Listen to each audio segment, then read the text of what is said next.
Tara. Ba't yung iba hindi mo tinatanggalan ng tali? Yung malaki. Para diretso na lang sa ano.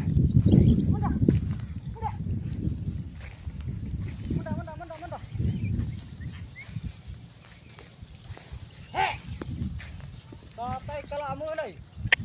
Malakaw tanda mo. Ate mo.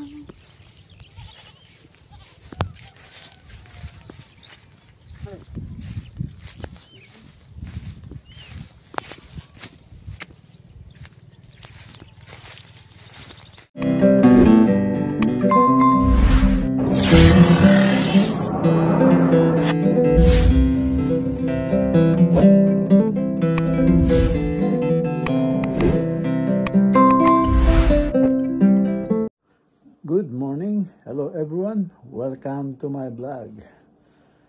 Mga ka-BSK, magandang araw po sa inyong lahat.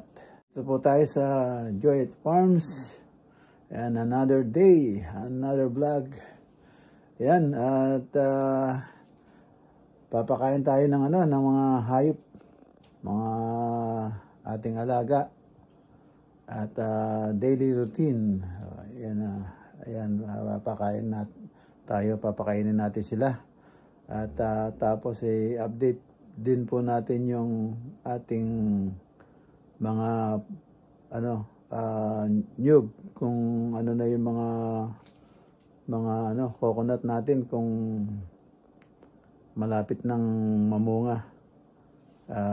Parang namandal din sa babad ng tubig. Ayan, samahan niyo po kami itong maghapon na to at makita niyo yung sigla ng ating mga alaga. Tara po mga ka-BSK, samahan niyo kami.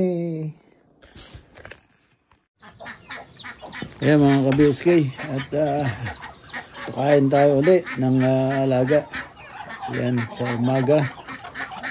Ayan sila, at talaga naghihintay. Ika nga, ating mga manok. Ayan, ang sigla nila. At ayan, talagang parang gutom na gutom kahit na lagi mo pakainin. Ayan, sana dumami sila ng gusto at mabawi-bawi yung mga wala. Ayan, manok lahat. Tapos ayan, ang laki ng puti mukhang ayan. At patuloy pa rin ang kanilang pagkain. Tapos yung bibi, ayan, sunod-sunod na yan.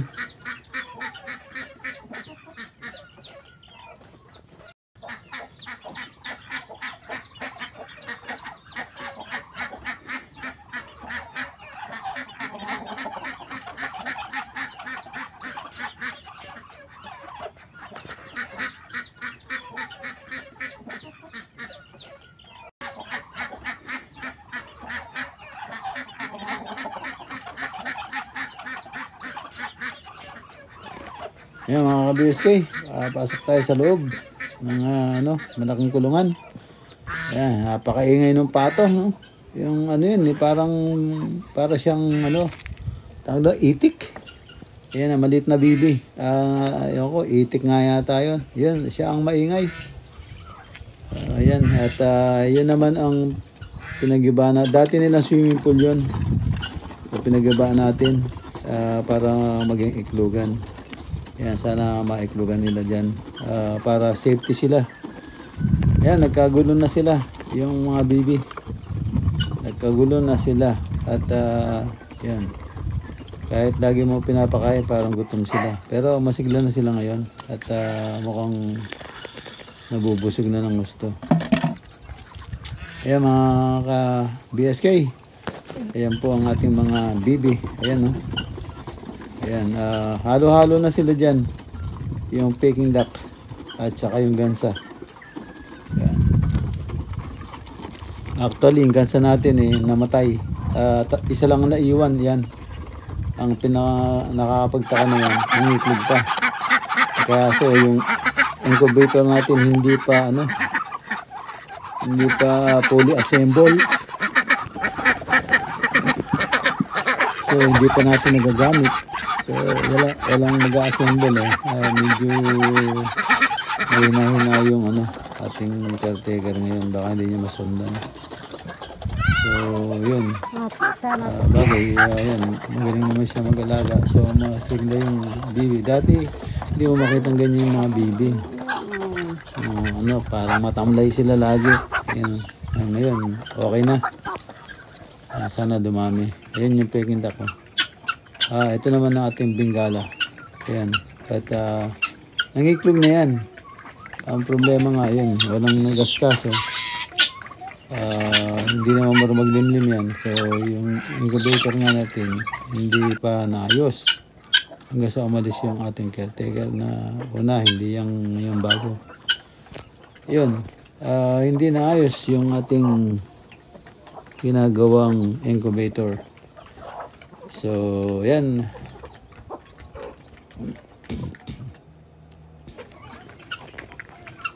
Natin Bengala at tinintayin lang natin silang maglog para maparami natin.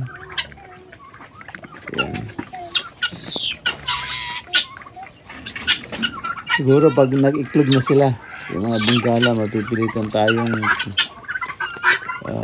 i-force si Daniel na gawin yung ating incubator para mapagana naman natin. Palit yung mga Bengala dumami. Ayan, dito naman tayo sa corner at andyan ang ating mga kambing. Ayan, sa umaga tig-isang dakot ng pellets.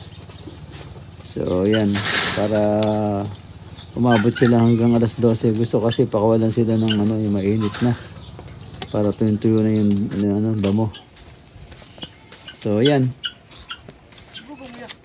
At puntahan naman natin yung pabo.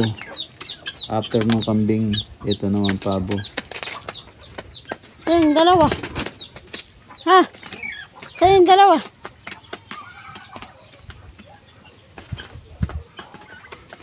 Apat, 5 yan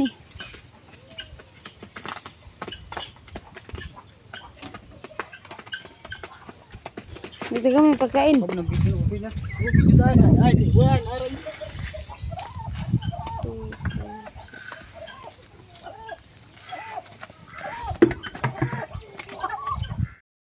346 minutes later. Yan, dito naman tayo sa pananim. Yung talong ginagambol ni Daniel at pinapatubigan niya. So ginagawa niya ng daan din yung tubig para mapatubigan yung talong. Ayun na po yung talong ngayon. Marami po namatay. So madalang siya. Marami yung namatay. Ayan. Hindi na alagaan din. Ayan, kasalukuyan ngayon. Ayan, may tubig na maagos. Ayan, yung iba maliit pa rin. So yung, hindi tama yung pag-aalaga. So hindi natin alam kung makakatcha pa yan kasi naiwanan na marami yung maliliit, hindi one. Ayan, meron naman yung malaki, yung halos mamumunga na rin. So ayan ang ating napakarami ng punla hindi na itanim lahat. Tapos marami namatay sa mga talong.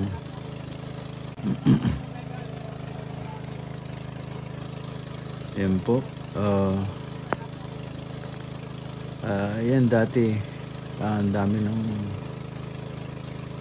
diyan kalamansi. So yan namatay din, nababad sa tubig. Ang dami namatay.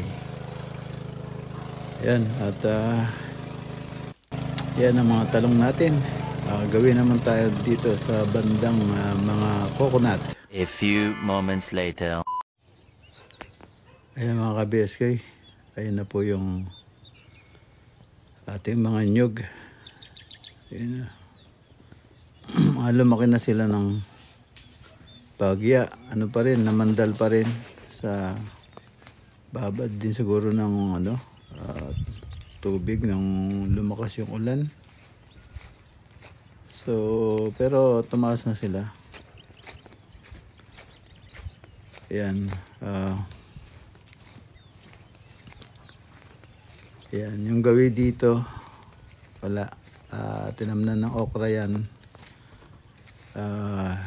Hindi rin na masyadong kumbaga mali ang pagtatanim. Napakaraming damo. Kaya hindi na yung okra hindi lumaki, nakuha lumaki.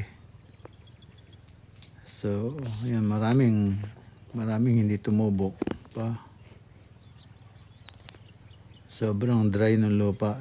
Tinanim yung okra. Ayan, kaya tapos daming damo. So, ayan, ang okra parang nagkasakit. Namumunga siya pero hindi marami. Ayan.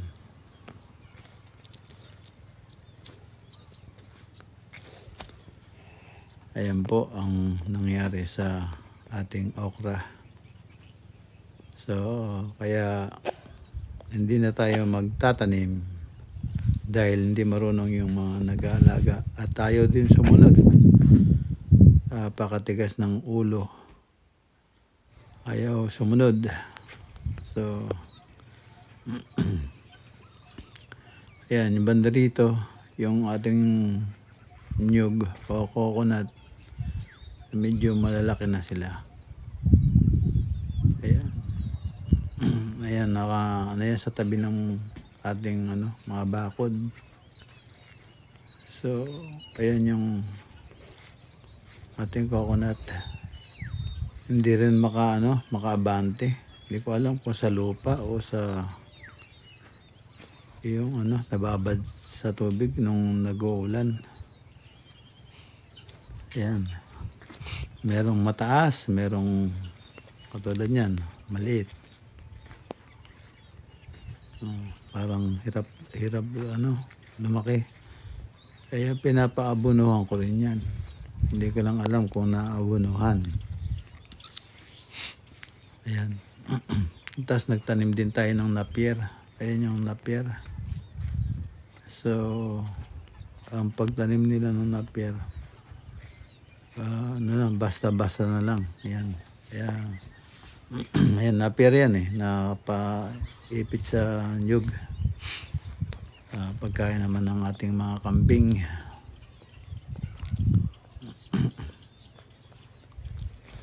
So, ayan. Ayan ang ating nyug. Yung iba mataas na. A few moments later. Ayan mga ka-BSK, at hapon na. Kailangan na natin yung mga soga nating mga kambing sa damuhan. Doon sa dulo, dito sa dulo ng ating farm. Yan. Diyan sila nakasoga ngayon. So hindi na natin patatamnan yan para merong pagkain yung mga kambing. Ayan mga ka-BSK. Ayan po, puro damo. So diyan sila ngayon yung mga kambing. Wala nang, dati may tubig yan na ngayon, summer. So tagtuyo. Walang ngayon, walang tubig. Tuyo. So yan, sa lipat ng irrigation. Ba't yung iba hindi mo tinatanggalan So ang tali? sa dulo na ng ating lupa. Ayan. Yung malaki. Ayan mga ka-BSK. Hapon na naman. Para at diretso na lang sa natapos naman ating ika nga maghapon. At maraming salamat. At sa inyong panonood at tiwala. Ayan, pauwi na po sila. Kasi medyo hapon na. Ayan, maraming salamat po sa inyo lahat. Dito na po muna. At kita-kita tayo uli sa susunod na upload.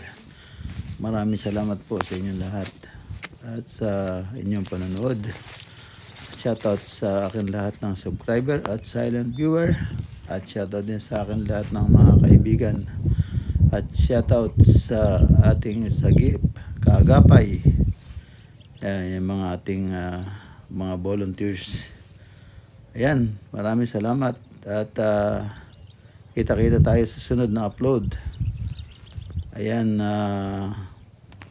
ingat-ingat po kayo kung saan mo po kayo naruroon. Dito na po muna. Maraming salamat sa inyo lahat. Ingat po and God bless. Bye-bye, bye-bye. Bye-bye po.